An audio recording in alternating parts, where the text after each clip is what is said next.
Technical पाठशाला में आप सभी का स्वागत है। आज के इस वीडियो में हम मानव संपदा पर परपत 9 में हुए बदलाव के बारे में जानेंगे। अब माह सितंबर से परपत 9 किस प्रकार से भरा जाएगा, इस पूरी प्रक्रिया को हम इस वीडियो में बताएंगे। पूरी प्रक्रिया जानने के लिए वीडियो को अंत तक अवश्य देखें। तो आइए वीडियो को शुरू करते हैं।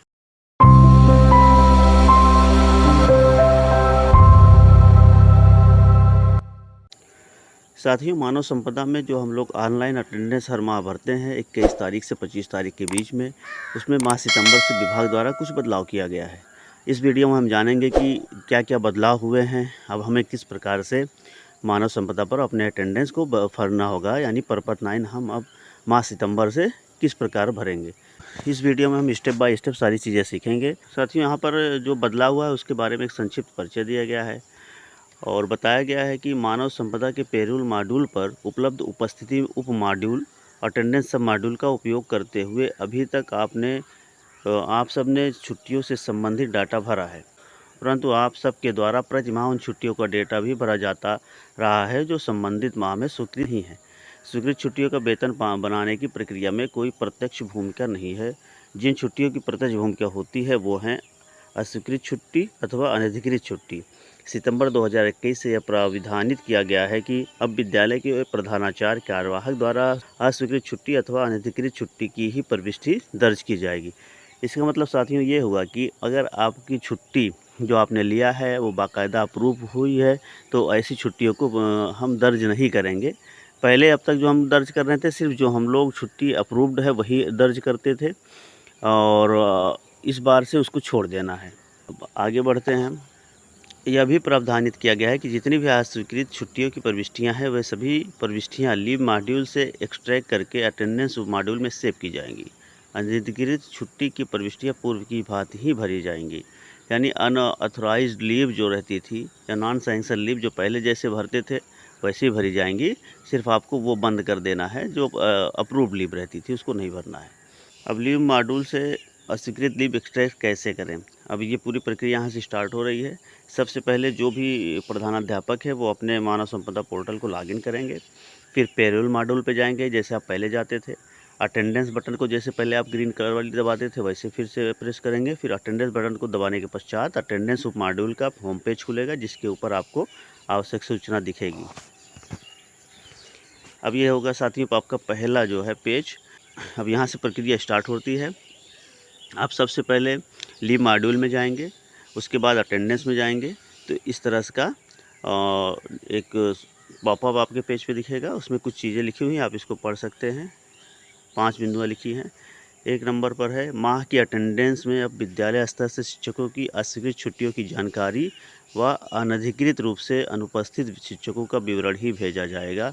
स्वीकृत छुट्टी की जानकारी नहीं भेजी जाएगी। इसका मतलब ये है कि जो अप्रूव्ड लीव आपने लिया है, समय से अप्रूव हो गई है, वो छुट्टियों की जानकारी नहीं भेजी जाएगी। सिर्फ उन्हीं छुट्टियों की जानकारी भेजी जाएगी कि आप जिसमें एब्सेंट हुए हैं या आपका अभी तक छुट्टी अप्रूव नहीं है या अनधिकृत छुट्टियाँ हैं। दूसरे नंबर पर दिया है अस्वीकृत छुट्टी का विवरण भरने के बजाय अटेंडेंस ऑप्शन के तहत मानव संपदा के लीव मॉड्यूल में दर्ज छुट्टियों की जानकारी को सेव किया जाएगा। तीसरा है अस्वीकृत छुट्टी के विवरण के अतिरिक्त विद्यालय से बिना सूचना के या अनधिकृत रूप से अनुपस्थित शिक्षकों का विवरण अटेंडेंस मॉड्यूल के तहत एड अनऑथराइज्ड एब्सेंटीज ऑप्शन द्वारा भरा जाएगा। यानी जो लोग एब्सेंट हैं निरीक्षण टाइम पे और उनकी छुट्टी अप्रूव नहीं है, ऐसे टीचरों की छुट्टी को अनऑथराइज्ड एब्सेंटीज ऑप्शन में भरा जाएगा। अब चौथा है समस्त विद्यालय के प्रधानाचार्य उपरोक्त ऑप्शन के तहत अस्वीकृत छुट्टी की जानकारी व अनऑथराइज्ड एब्सेंटीज भरकर व्यू ऑप्शन से माह की अटेंडेंस व्यू करने के पश्चात लॉक करेंगे। पाँचवा है बीओ व लेखाधिकारी स्तर की प्रक्रिया पूर्ववत बनी रहेगी। यहाँ पर आपको ओके प्रेस करना पड़ेगा। ओके प्रेस करेंगे तो ये आपकी स्क्रीन से ये पॉपअप चला जाएगा। जैसे ओके करेंगे तो ये पेज आपके स्क्रीन पर खुलेगा। यहाँ पर आपको सिर्फ अटेंडेंस फ्रॉम और अटेंडेंस टू भरना है, यानी पूर्व माह की 21 तारीख से वर्तमान माह की 20 तारीख तक के अटेंडेंस हम भर के सबमिट बटन पर नीचे जो सबमिट ग्रीन कलर में लिखा हुआ उस पर प्रेस करेंगे। तो ऐसे ही आप सब डेट सेलेक्ट करके सबमिट बटन दबाएंगे तो ये पेज ओपन होगा आपकी स्क्रीन पर और यहाँ पर सिर्फ वही छुट्टियाँ शो होगी जो अभी तक आपके स्तर से पेंडिंग पड़ी हुई, अप्रूव नहीं की गई हैं या अनऑथराइज लीव लिया गया है या जांच के समय अधिकारी के निरीक्षण के समय को संबंधित शिक्षक अब्सेंट रहा हो या जो भी है वही छुट्टियाँ यहाँ प्रदर्शित होंगी। अप्रूव लीव्ड यहाँ पर प्रदर्शित नहीं होगा। अब यहाँ पे प्रधानाध्यापक को ध्यान देना है कि अगर किसी अध्यापक ने आपको छुट्टी के लिए अप्लाई समय से कर दिया था, लेकिन किसी कारण से आपने अभी तक उस छुट्टी को अप्रूव नहीं किया है, तो वो भी छुट्टी यहाँ पर शो करेगी। और अगर आपको लग रहा है कि नहीं ये छुट्टी हमें अप्रूव करना चाहिए था, ये गलती से छूट गया है, ये इसकी लीगल छुट्टी है, इसमें किसी तरह की कोई दुविधा नहीं है, तो आप यहाँ से वापस बैक हो जाइए और जैसे आप छुट्टी को अप्रूव करते हैं पहले उस छुट्टी को आप अप्रूव कर दें। अब छुट्टी अप्रूव करने के लिए आपको लीव मॉड्यूल में जाना होगा। आप यहाँ से बैक करिए, लीव मॉड्यूल में जाइए और उस छुट्टी को अप्रूव कर दीजिए। फिर वापस सेम प्रोसेस करते हुए आप अटेंडेंस पे आइए, पेरोल में आइए, फिर अटेंडेंस में आइए, फिर वो डेट सेलेक्ट करिए, पूर्व माह की 21 तारीख से वर्तमान माह की 20 तारीख। उसके बाद सबमिट करेंगे तो फिर यही पेज आएगा और यहाँ से वो छुट्टी जो आपने अप्रूव कर दिया है वो निकल जाएगी। अगर सिंपली आपके यहाँ कोई अब्सेंट इलीगल छुट्टी या कह सकते हैं अनधिकृत छुट्टी नहीं लिया है या कोई अब्सेंट नहीं रहा है, समय से आपके यहाँ सब पहुँचते हैं, तो यहाँ पर आपको कोई छुट्टी प्रदर्शित नहीं होगी। आपको डायरेक्ट अटेंडेंस लॉक कर देना है। लॉक कैसे करेंगे आगे हम बता रहे हैं। अब साथियों यहाँ पर आप देख रहे हैं ये वही छुट्टियाँ हैं जो अभी तक अप्रूव नहीं की गई थी। अगर अप्रूव करने के लायक उसमें कोई छुट्टी आपको लग रहा है कि हाँ ये छुट्टी अप्रूव होना चाहिए, तो आप लीव मॉड्यूल में जाके अप्रूव कर दीजिए। अदरवाइज़ फिर ये छुट्टियाँ यहाँ शो होंगी, फिर आपको इसे सेव करना होगा। अब जैसे ही नीचे आपके ग्रीन कलर पर ये जो बटन सेव वाली दिख रही है, इस पर जैसे आप सेव करेंगे तो आपको अगला स्क्रीन आएगा।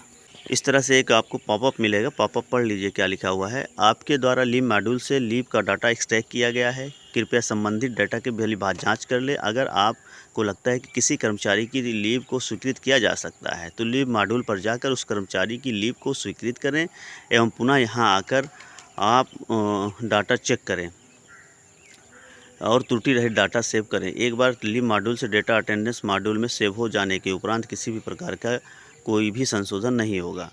तो साथियों ये आपकी स्क्रीन पर प्रदर्शित होगा। यहाँ पर आप ओके कर दीजिए, लेकिन ओके तभी करिए जब आप में यहाँ देख लीजिए हाँ ये कोई लीव हम अप्रूव नहीं कर सकते। अधिकारी के निरीक्षण के टाइम पे एब्सेंट हुआ था या अनधिकृत छुट्टी है तो आप सेव कर दीजिए। अगर आपको लग रहा है कि कोई लीव इसमें से अप्रूव की जा सकती है तो आप वापस यहाँ से बैक होते हुए लीव मॉड्यूल में जाइए और उस छुट्टी को पहले अप्रूव करिए, फिर यहाँ पर आके सेव करिए।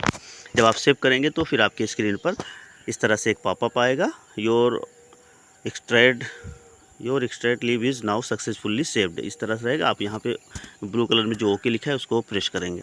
अब साथियों आपको अनधिकृत छुट्टी जो लिया गया है उसको जब सेव करेंगे तो ये स्क्रीन आएगा और जो आपके अप्रूव लीव पे या फिर अनधिकृत छुट्टी लिया हुआ है, टीचर ने अब्सेंट हुआ है, तो उसको भरने के लिए आपको जो एक लिखा हुआ है सेलेक्ट रेड कलर में, आप उस पर क्लिक करेंगे तो ये 3 टीचर यहाँ पर अगर दिख रहे हैं आपको, तो तीनों का हमको अलग अलग जो है कारण भरना होगा। एक अलग से पेज ओपन होगा। तो हम अब यहाँ पर सिलेक्ट बटन पर प्रेस करेंगे और अब अगली स्क्रीन आएगी। अब यहाँ पर आप देख सकते हैं इस तरह से स्क्रीन आएगी। फ्रॉम डेट से टिल डेट तक आप वो डेट सेलेक्ट करिए, फिर ऑटो में कैलकुलेट होकर आपको एब्सेंट डेज आ जाएगा और एब्सेंट रीज़न आप उसमें से ड्रॉप डाउन से सिलेक्ट कर सकते हैं, अननोन है या जो भी रीज़न है वो करिए। और स्टेटस में आप ड्रॉप डाउन से फिर यहाँ पे अनऑथोराइज्ड लीव सेलेक्ट करेंगे और उसके बाद रिमार्क में एब्सेंट ड्यूरिंग इंस्पेक्शन, इस तरह से रीज़न जो भी रीज़न होगा आप यहाँ पे अपने हिसाब से दर्ज कर सकते हैं। उसके बाद सबमिट कर देंगे। तो ये एक टीचर का हुआ। इसी तरह से आपके उस लिस्ट में, पिछली वाली लिस्ट में जितने टीचर दिख रहे थे, सिलेक्ट करते हुए सबका ये फॉर्म भरना है। अब हम नेक्स्ट स्क्रीन पर चलेंगे। जैसे ही आप सेव करेंगे तो इस तरह से एक पॉपअप आएगा, आप इसको ओके कर देंगे। तो सभी टीचरों का जब हम डाटा अनधिकृत छुट्टियों का भर करके सेव कर देंगे तो हमारे सामने ये पेज आ जाएगा लॉक अटेंडेंस करने के लिए। अब यहाँ पर आपके सभी एम्प्लॉई, आपके विद्यालय में जितने एम्प्लॉई हैं जिन्होंने लीगल छुट्टियाँ लिया है उनका नाम, और जिन्होंने अनऑथोराइज्ड लीव लिया हुआ है और वो अधिकृत छुट्टी पर नहीं थे यानी अप्रूव लीव पर नहीं थे, तो वह उनका भी नाम यहाँ पर शो करेगा। यहाँ पर आप सबका डेटा एक बार सावधानी से मिला लीजिए कि जो भी हमने छुट्टियाँ उनकी दर्ज की हैं ये सब देख लीजिए वहाँ पे सही है कि नहीं है। और जब आपको लग रहा है कि हाँ सारी चीज़ें ठीक हैं तो आप यहाँ पर नीचे जो रेड कलर की लॉक बटन दिख रही है इसको लॉक करेंगे। लॉक करने के बाद आपके सामने इस तरह सा कुछ स्क्रीन आएगा। और पूछेगा are you sure to wish to log for records, तो आप ओके करेंगे। फिर आपके पास स्क्रीन पर इस तरह से पॉपअप आएगा और सक्सेसफुली लॉग फॉर रिकॉर्ड्स।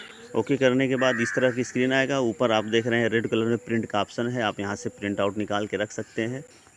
और ये देखिए जब आप प्रिंट पे स्क्रीन पे क्लिक करेंगे तो ये पेज आपको जैसे हर महीना दिखता था वही आपको दिखेगा। इस पेज का आप प्रिंट आउट निकाल के आप अपने फ्यूचर रेफरेंस के लिए अपने विद्यालय पर रख लीजिए, या फिर आप बीआरसी पर भी जमा कर सकते हैं। अब इसमें एक प्रश्न है, क्या लॉक की गई उपस्थिति को बीईओ के पास भेजना अनिवार्य है? तो साथियों नहीं, यहाँ पर आप देख सकते हैं लिखा हुआ है नहीं, ऑनलाइन लॉक की गई उपस्थिति को प्रेषित करना अनिवार्य नहीं है, किंतु अपने अभिलेख को पुष्ट करने के लिए इसको डाउनलोड करके अपने पास सुरक्षित रख लें।